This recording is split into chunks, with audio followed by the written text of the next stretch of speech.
Right now, somewhere in the world, someone is staring at their phone, waiting for a text back.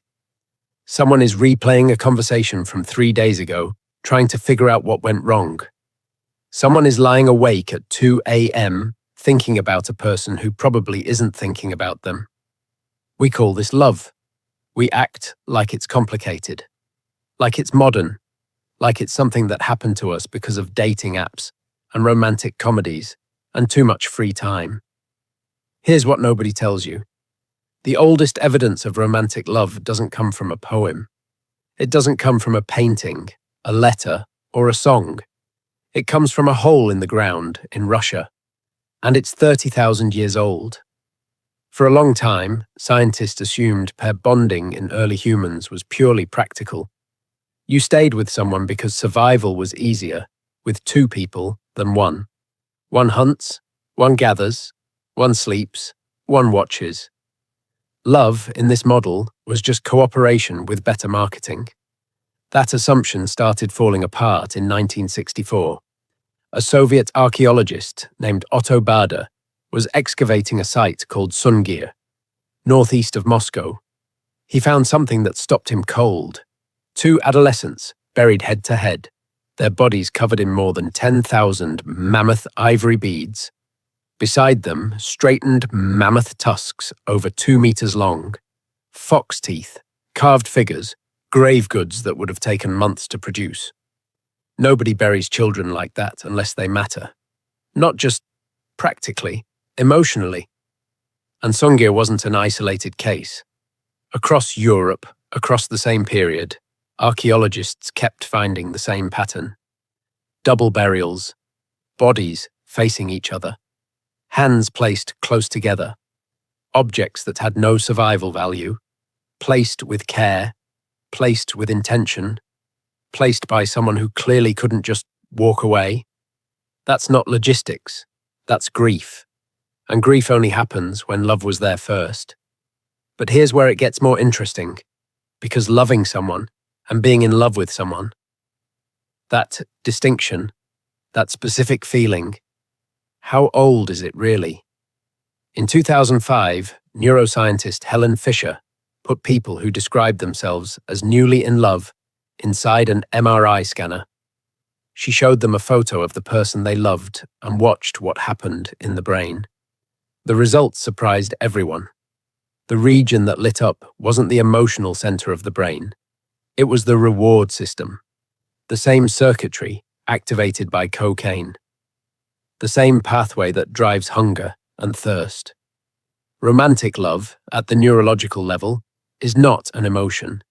It's a drive, as old and as urgent as the need to eat.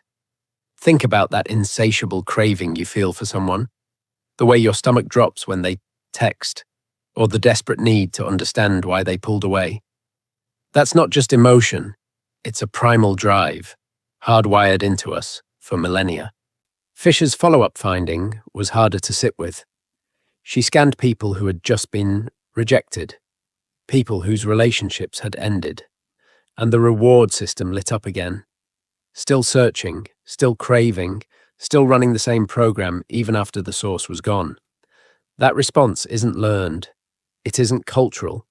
It is written into the architecture of what we are, which means every person who ever lived with a human brain has felt some version of what you've felt, including the person who made those beads at Sungir. But ancient love wasn't only what we recognize, it was also something we've mostly forgotten. Anthropologist Helen Fisher, the same researcher, spent years studying the cross-cultural evidence for love and found some things that complicated the romantic picture. In most hunter-gatherer societies ever studied, love existed, it was recognized, it had a name, but it wasn't the primary basis for choosing a partner. Partners were chosen by family, by resource logic, by alliance. The love came after. Sometimes it didn't come at all. Even today, in relationships that start as convenience and deepen over years, we see this same pattern. The initial agreement can blossom into something profound, proving that love isn't always a prerequisite for a bond, but often a beautiful outcome. And yet even inside those arrangements, the evidence keeps showing the same thing. People who were supposed to be partners by agreement became something else. Burial sites where the grave goods suggest something beyond obligation.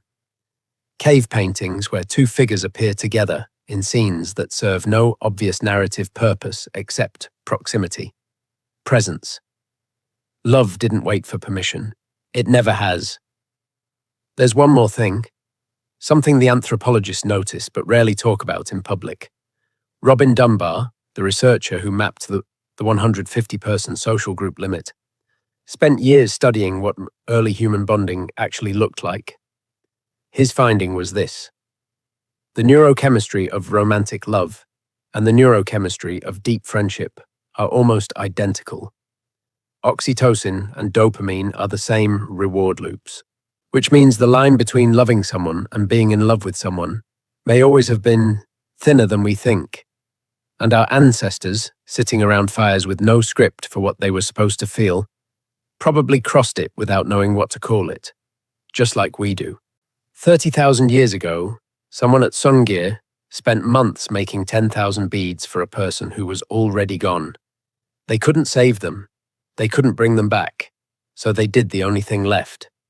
They made something beautiful and they put it in the ground.